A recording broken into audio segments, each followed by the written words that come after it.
The Grand Canyon is jaw-droppingly epic, and the Bright Angel Trail is the most popular of only a few trails that go down into the canyon. Today we're going to day hike to Plateau Point overlooking the Colorado River and show you some stunning views along the way. This is Magellan. And this is Greyhound. Where we make videos about epic road trips, kayaking, hiking, and other outdoor adventures. This is part of our America's Grandest Canyons road trip series, where we traveled cross-country to explore the Grand Canyon, Bryce Canyon, Glen Canyon, Palo Duro Canyon, and more. Stay tuned for more videos in our evolving trip playlist. The Bright Angel Trail to Plateau Point is a long but amazing day hike on the south rim of the Grand Canyon. I have hiked for decades all over the world, and I have to say this hike is one of my top 5 hikes I've done in my life. This is a true bucket list hike, and I cannot recommend it enough. Starting with an epic descent down an inner side canyon. This hike is 12 miles round trip and is over 3,000 feet in elevation to your turnaround point.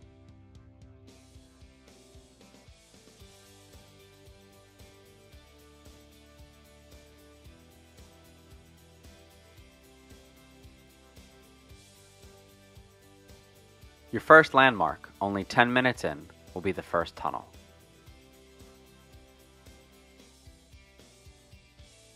It's pretty cool to walk through.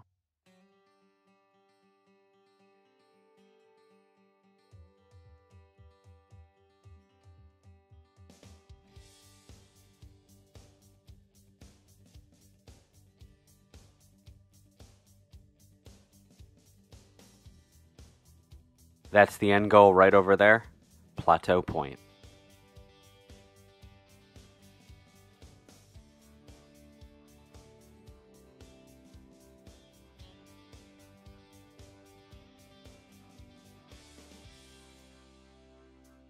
Right from the get-go, you'll be able to see desert bighorn sheep. Hey buddy. Yep, I'll just hang out up here. You just go on and do your thing. No, bro. You should have thought about that before you left the house. I ain't sharing my Snickers with you.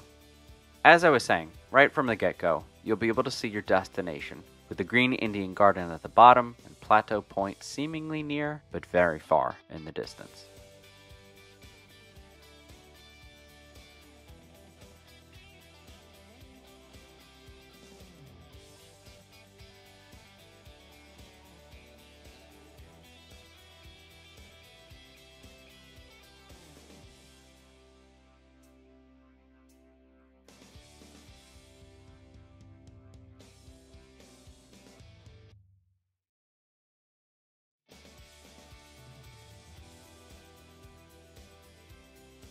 Your second landmark will be the second tunnel, at just less than a mile down. Also cool to walk through.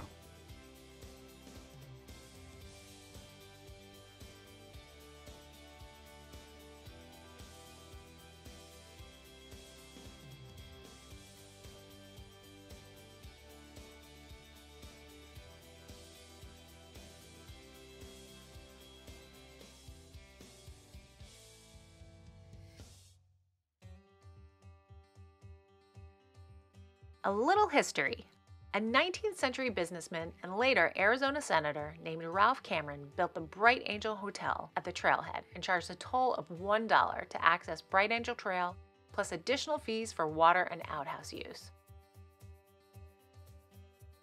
2 other popular trails, South Kaibab and Hermits, were built for the sole purpose of bypassing these fees. It wasn't until 1928 that the trail was turned over to the National Park Service and the fees were discontinued.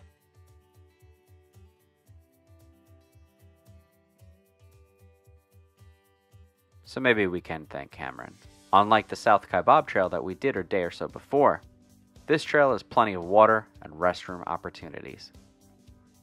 And with that, we've reached our first stopping point, the 1.5 Mile Resthouse.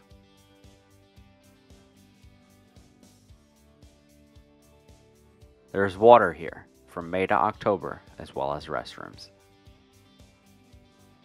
If you're not into hiking, this is a great place to turn around. Even this short distance will give you an incredible experience of going down into the canyon without feeling cheated. After this, you'll keep descending switchback after switchback.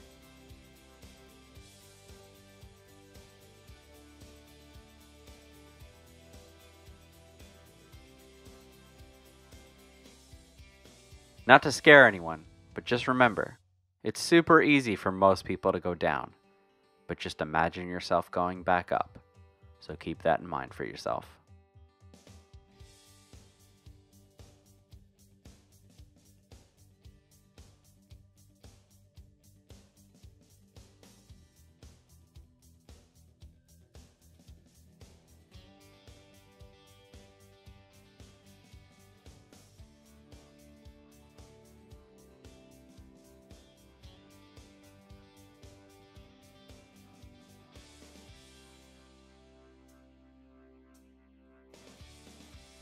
Eventually, you'll reach the 3-Mile Resthouse.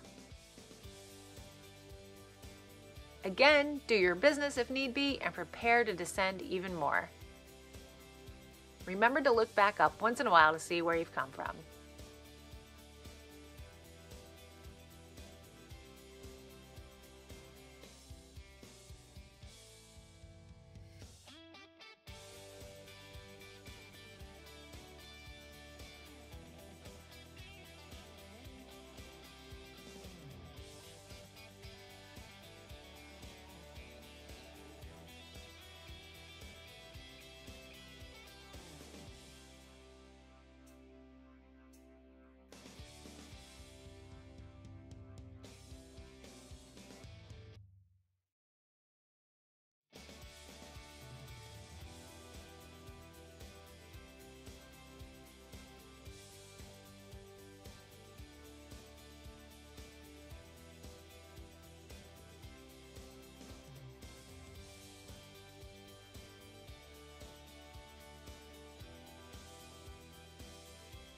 Eventually, after going down what seems like switchback after switchback, you'll reach a relatively flat stretch that declines slowly.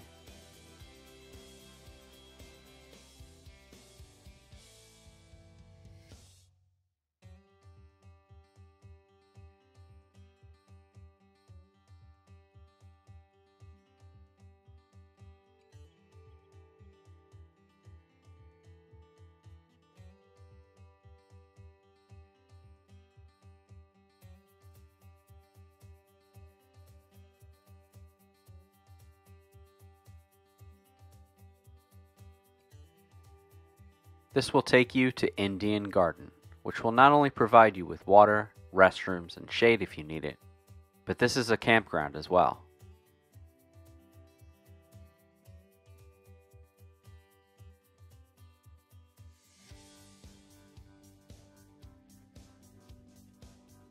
You'll see signs for the Tonto Trail, which goes east or west, the Bright Angel Trail, or Plateau Point. For our purposes, we did not continue along Bright Angel Trail like those doing a rim-to-rim hike or those staying at the Phantom Ranch or another campground. Instead, we followed the signs for Plateau Point. With the trail running beside a cool stream, you'll see why this place is referred to as a garden, offering a completely different set of lush green plants and trees from the rocky cliffs that we descended from. Indian Garden is a great turnaround point too, but Plateau Point is only 40 more feet in elevation and 3 more miles round trip, so we figured why not?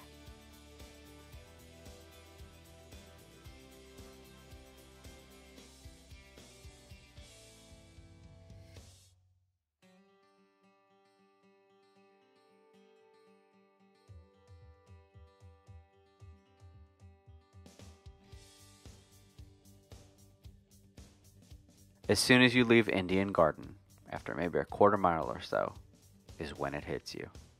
Yes, you are pretty much almost to the bottom of the Grand Canyon, but you are also out in the wide open.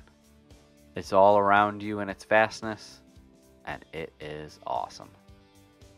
Instead of telling yourself you need a rest, tell yourself you are basking in the immense canyon walls behind you.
Eventually you will reach Plateau Point, which also functions as an amazing overlook of the Colorado River.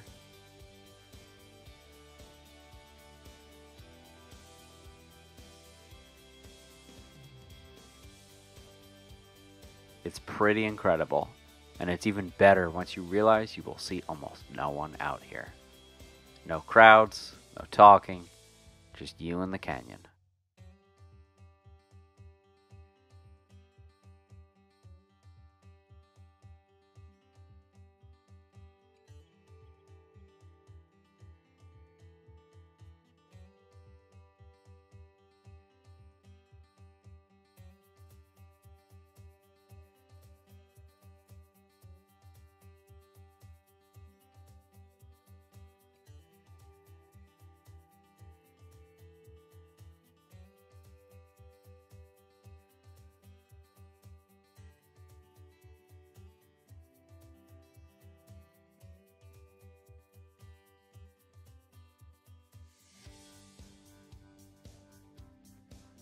Once you've taken in the epic views, it's time to head back.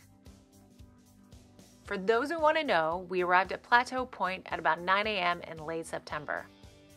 While the temperature was roughly 75 degrees above the rim, it was reaching as high as 120 degrees at the bottom of the canyon during the middle of the day.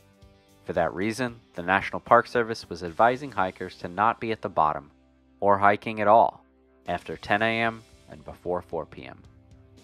We knew we would have shade at Indian Garden and most of the way back up the inner side canyon, so we just needed to make sure we didn't remain out in the open for too long. Magellan gets cranky when he gets hot, and we try to avoid that to maintain marital bliss. The way back up is just as incredible as going down, since you're not really turning around going down much, are you?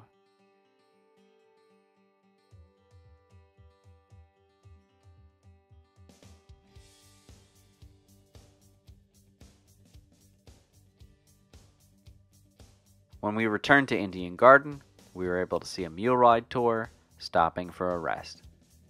We ate a brief snack and used the restrooms and started the long ascent upwards.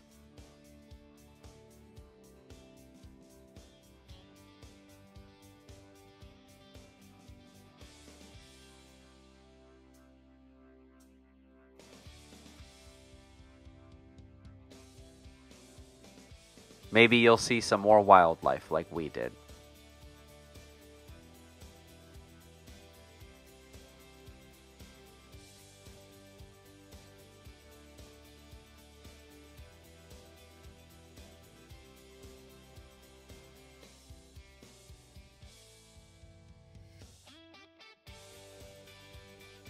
So we gotta go up here, come up here, woo! We gotta get it all the way up there. It's gonna be a long hike.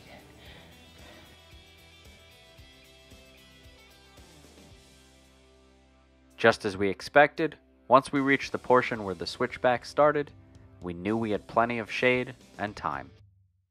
It obviously wasn't as pleasant a hike back up as it was going down, but it was still beautiful.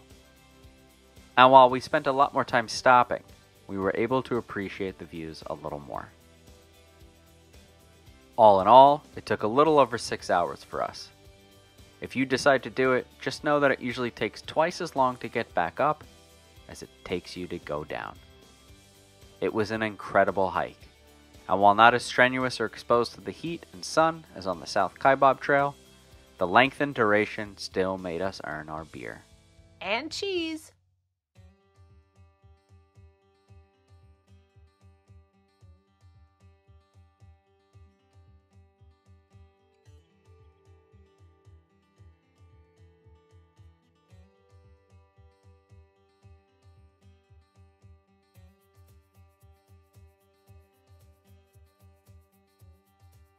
We hope you like this video and that you come and check this trail out one day. Check us out on social media or leave us a comment here.